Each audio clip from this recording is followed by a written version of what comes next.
Good morning. Welcome to Village in Motion. Today is a rainy Monday, March 23rd, 2020, but we're here in our sunny studio with Gray Parks. Good morning. Good morning, Susan. And Gray, you're here today because we have a celebration. We do. We have the 8th anniversary of the Greenspring Troubadour. That's amazing. It is amazing. How many Troubadour broadcasts have you done? Do you know? 412. Oh my gosh, that's a lot. It is. Yeah, right. So before we 8 years worth. That's right. Yeah, 8 times 52 is 416, isn't it? I guess I could have figured that out. Yeah. Right. So before we get started talking about your years of the Troubadour, let's take a minute and talk about a loss that we had this weekend in the music world. I think that's appropriate. We lost Kenny Rogers. We certainly did. Yeah. And Kenny was about 81 years old. Mm-hmm. I don't know why, what was the cause of his death, but he had been sick for about the last year or two. Matter of fact, he had to quit his tour about 2 years ago. He was still touring in the late 70s, yeah. Yeah. So he had to quit his tour, but he died last week. And I'd like to do a song is the Troubadour tries to do for a tribute to Kenny Rogers, if that's good. okay. Okay, what are we going to hear? Well, we're going to hear The Gambler. You know, and the reason I picked that song, I could have picked Lucille because that was I could have picked Ruby, Don't Take Your Love to Town, because that's the song that really brought Kenny into the country music. And Lucille really cemented his place because that was a great big hit in the late 70s, and a great big hit but The Gambler, when he recorded that, it really was a major hit, and he became the Gambler in 5 movies. The whole persona carried through. So I think The Gambler would be probably a very appropriate song for Kenny Rogers, and I'll do it if it's okay with you. All right? Thank you.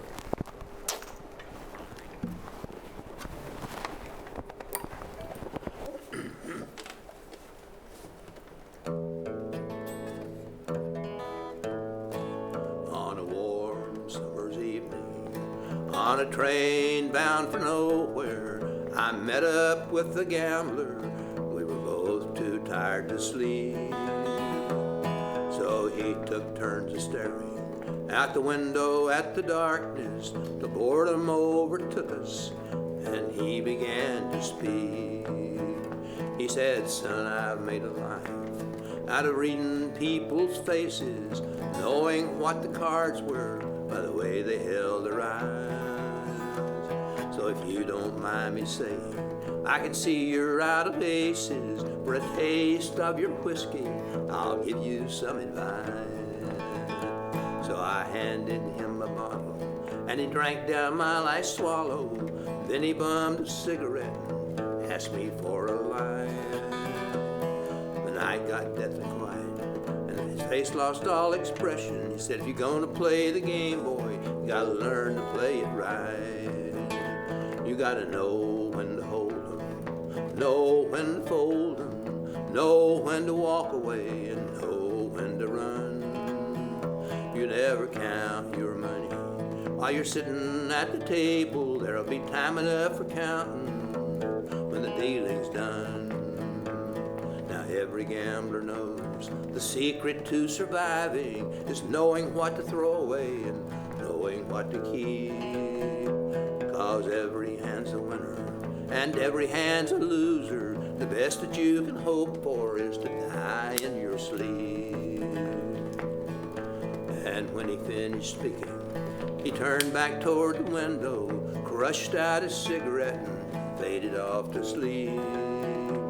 And somewhere in the darkness, the gambler, he broke even, and in his final words, I found an ace that I could keep.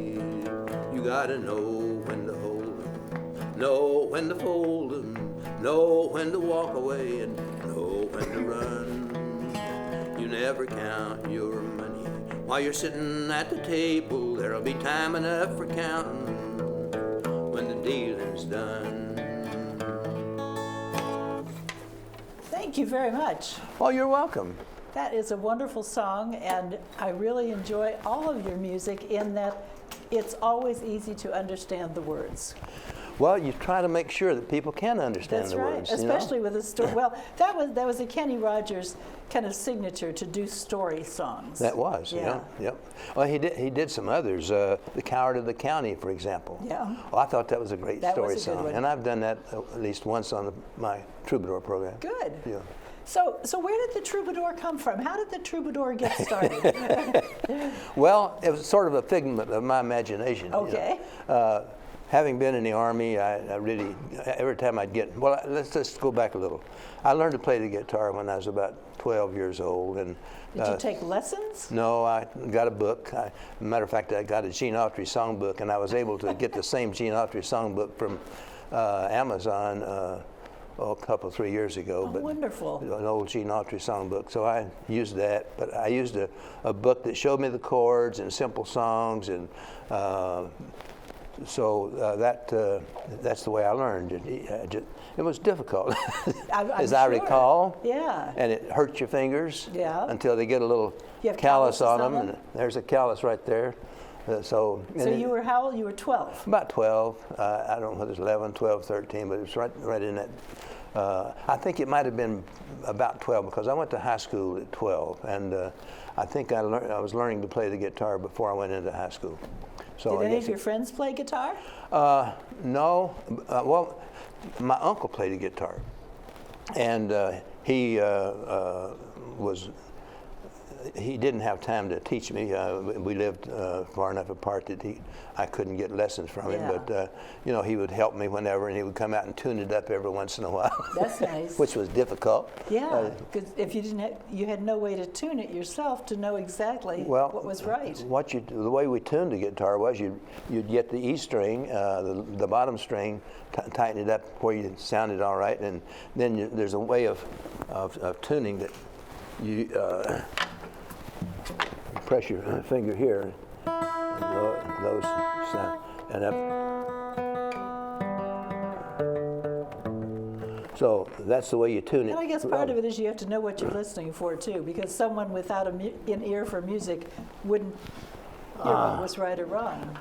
Well, maybe so. I don't know, but because you have an ear for music. Yeah. That's the way you tune any instrument. Sure. Relative to one string. Relative to something now, else. so if you have a piano, you can tune the E string to the piano, middle E on the piano, and then you have it in tune with other instruments. But if you don't have a piano, back then, well, I guess you could take a tuning fork. Mm-hmm.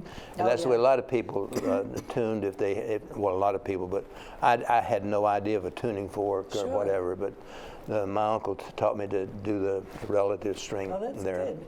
So you couldn't play with others until they tuned to you. Mm-hmm. So when you're playing with other people, then you first start and somebody says, okay, mine's in tune, and I remember that from high school band. Yeah, then you tune your lower string to his string, and then go up. And all the instruments you can do that: the banjo, the mandolin, the fiddle, whatever it might be. And you base your tuning on somebody's string, and it may not Makes sense. It may not be a true E. It may be A. Who knows? We're going to call this E, and everything's relative to it. Because your chords are all relative too. Yeah. And as long as you have the guitar tuned in the relative sense, you are all okay, and so everybody can play in there. Well, that makes sense. And you have no idea whether or not, and you can't play with them if you're listening to them, because your guitar is not going to be tuned exactly the way they're tuned. So it would all sound like garbage. That's right. Yeah. So you played through high school just kind of on your own. Yeah, and then at college, I went to Berea College, which is in Kentucky. Kentucky. And of course, there I was in the drama club, and I got to play the guitar for a few plays, and I was also in a few plays. But I had my guitar, and I don't remember which guitar I had what guitar I had at that time, because through those years I would buy cheap guitars, sell them when I moved, so that I didn't have to travel. Oh, that's a good idea. When I joined the Army, I did the same thing, basic training. I bought a guitar from a pawn shop in San Antonio and sold it to somebody when I left to go up to. So you didn't have to fool with moving with it. That's right. Yeah. So I did that throughout. I went to the academy, and there. The academy being West Point. West Point. Yeah. Yeah, the academy. Yes. All right. If you say in so. contrast to the Air Force Academy Which or the is Naval nothing, Academy, the just academy. a new thing. That's right. Anyway, I played guitar for them. I remember getting my first guitar. The folks sent me one for Christmas that plebe year. I couldn't have one before then, but and I remember playing some songs. And there's one song that's throughout my life has been one of my favorites called "Silver Haired Daddy." And I remember playing Silver Haired Daddy for my plebe classmates, and this one guy really liking Silver Haired Daddy. He thought that was a wonderful song. And of course, it is a wonderful song. But throughout the 4 years there, I would play for parties. And this friend of mine, Jim Day, and I'm going to celebrate his birthday next month, but Jim Day played the fiddle. He was from Kentucky. And so we knew the same songs. So you became a duo. We played for lots of parties and throughout the whole 4 years and throughout our lives. He died about almost 20 years ago now, 2003. But throughout our life, whenever we got together, we'd play songs and we'd play for our reunions, and it was so we always had a lot of fun. That's neat. That's fun to be able to get together with. So someone throughout like the that. Army, one of the times I was in Lawrence Livermore Laboratory. Which is in California. In California, and I was working on. We worked on nuclear weapons, and we had a laboratory back in Miamisburg, Ohio, that did our test firing and so forth. I worked on detonators, our test firing, and there was a small bar, dining room down in Franklin, Ohio, that my predecessor introduced me to. And about 6 months after I started going back there, I became, we would, the people there were really good folks, and I enjoyed them so much. Many of them came up from Kentucky, and having gone to Rhea College for 1 year was much more important than having graduated from West Point. Oh, yes. But anyway. They knew Rhea. That's right. And there was this one woman, she was about 67 at the time, Lizzie Hatfield. And she was a Hatfield from the Hatfield and McCoys from Kentucky. You were careful with her. And, she was a very wonderful woman. I enjoyed Lizzie very much. But she one night talked about her playing the banjo. And she said, well, Lizzie, I play the guitar. Well, tomorrow night I'll bring you a guitar and I'll bring my banjo and we'll make music. There you go. So the next night we did. I bet that was fun. We played for about an hour, and she knew the songs I knew, and she played a good banjo, and I played a fairly good guitar. But anyway, I knew the songs, so we played for about an hour. And then the next time I went back, she had found up John Howard, who played the fiddle. And he played a good fiddle. So you were on your way to be in a band. So we had three, the fiddle, the guitar, and the banjo, and we played for Kenny's Dine Bar for the next 2.5 years. Every time I went back there. You really had an unusual Army career. Well, but anyway, so I play the guitar every opportunity I got, and I play for people. Can I give you another opportunity to play for us? Sure. Here? Why don't we? What would you like to play? I'd like to play a song that my classmate John Aker wrote. John was a classmate, a company mate, and a roommate for one semester. And in the mid-'90s, he sent me this song and said, how about putting a tune to it? Okay. So I put a tune to it, and Greenspring likes it very much. I've sung it several times for Greenspring, and why don't we do it now? Okay, I'm ready. This is another Greenspring song. I did the Greenspring song about 2012 too. Yeah, that's right.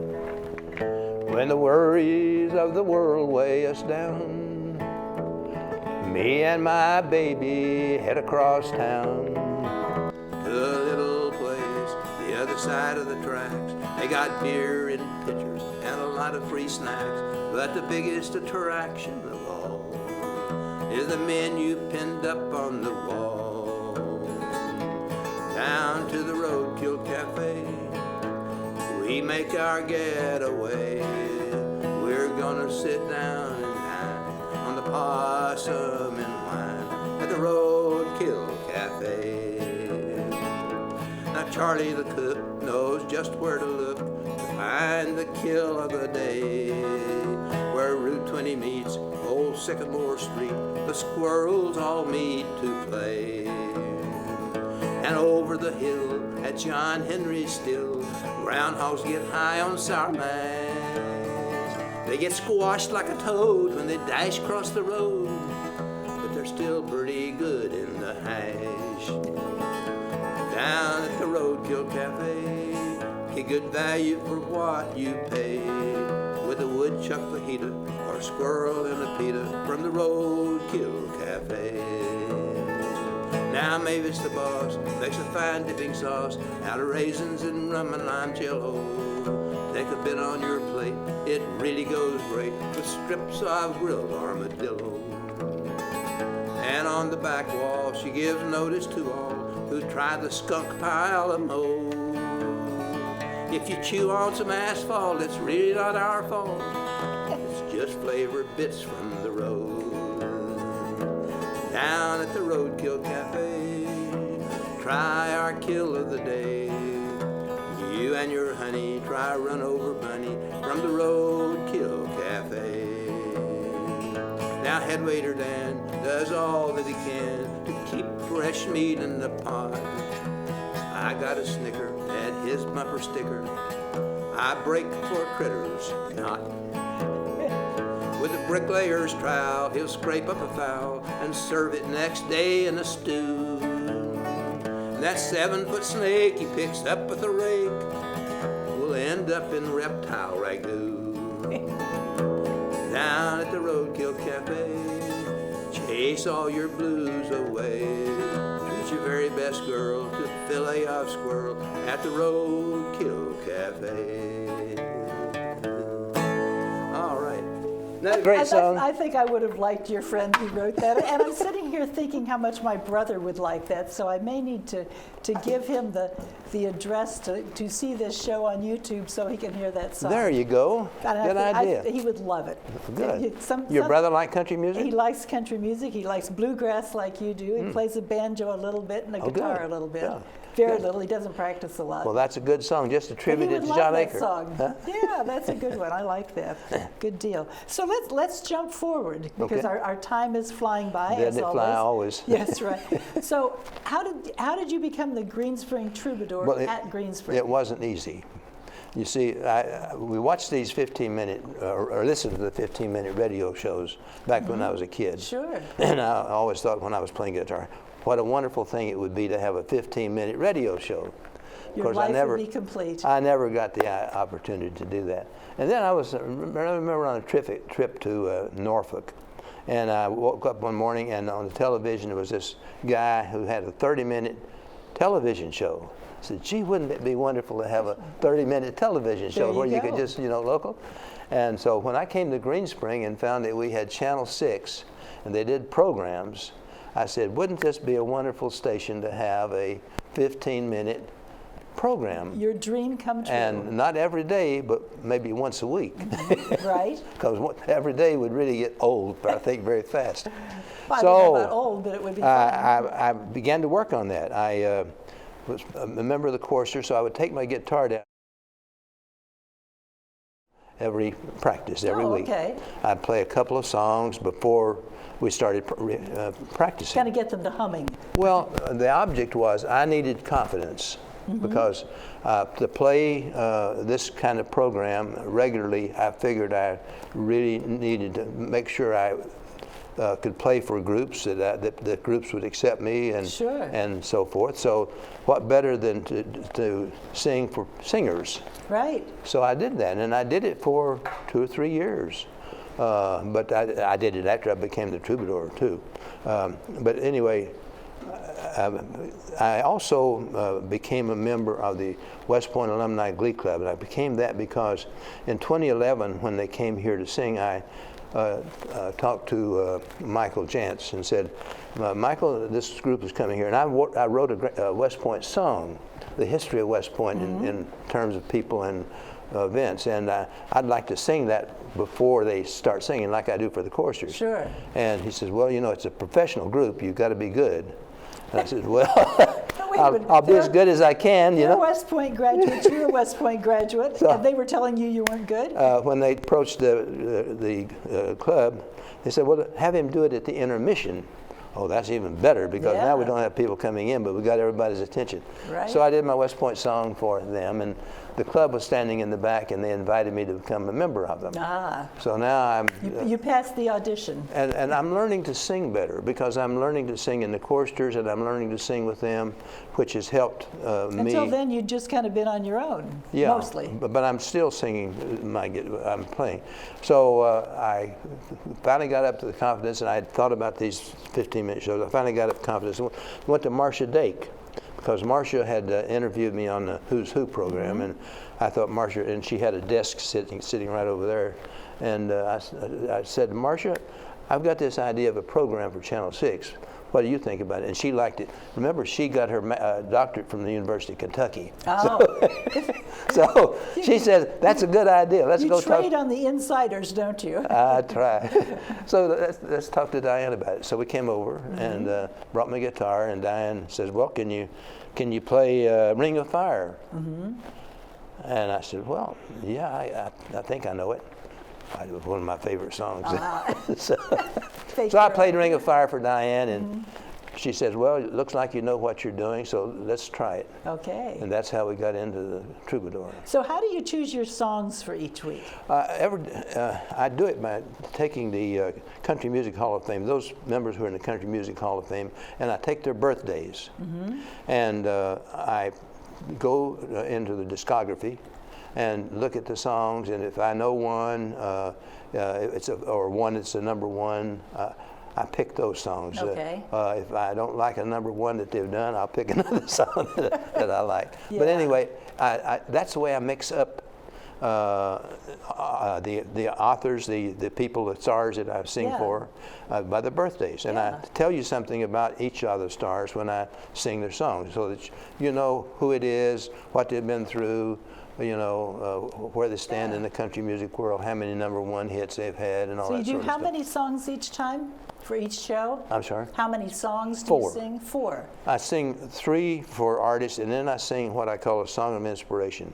And I had a resident suggest that about 3 or 4 years ago, that you don't sing enough hymns. There you go.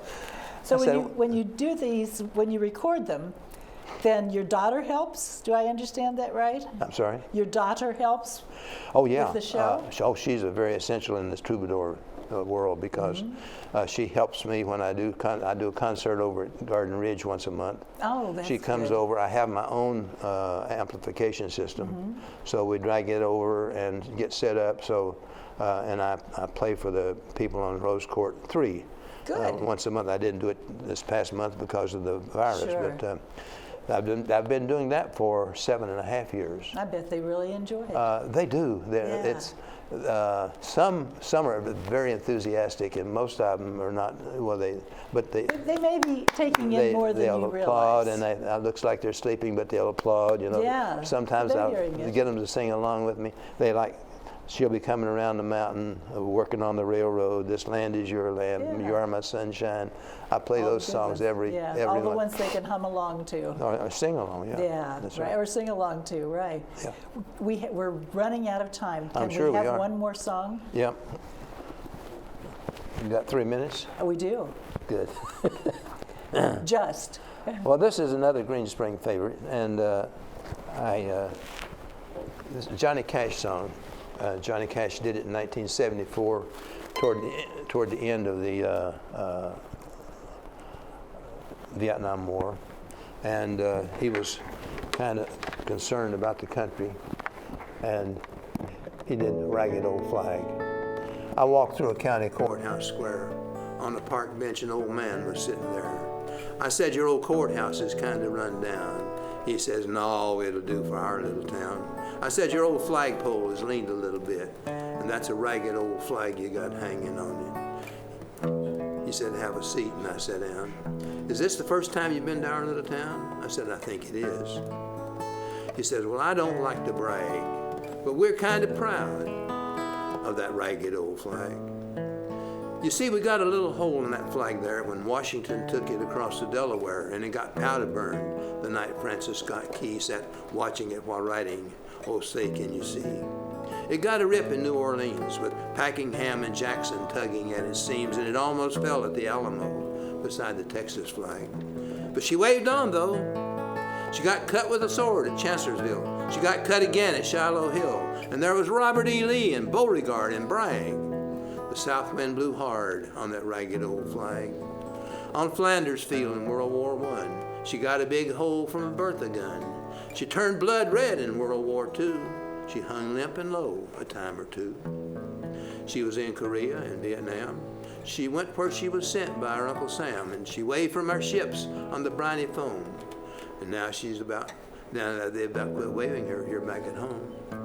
In her own good land, she's been abused. She's been burned, dishonored, denied, and refused. And she's getting threadbare and she's wearing thin. But she's in good shape for the shape she's in, 'cause she's been through the fire before, and I believe she can take a whole lot more. So we raise her up every morning, and we bring her down slow every night. We don't let her touch the ground, and we fold her up just right. On second thought, I do like to brag, 'cause I'm mighty proud of that ragged old flag. That's wonderful. I've never heard that before. Haven't you? No. Oh, well, Very you haven't heard my meaningful. programs. Well, Or you've been to my concerts. Now I'm feeling bad.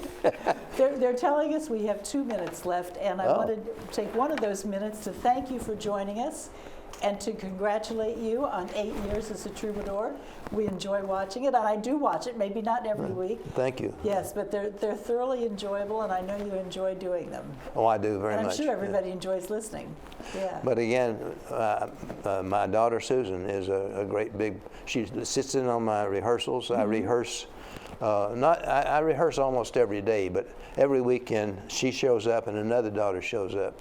Both of them on good. Saturday, and she shows up on Sunday, and I have to rehearse for them both of those days. Well, that's fun. They push me. That's good. They encourage you. They do. They encourage me very much. That's good. Well, we encourage you to keep on doing it. We enjoy every one of them. Thank you very much. And thank you for joining us today. Oh, I appreciate the opportunity. Thank you. Good.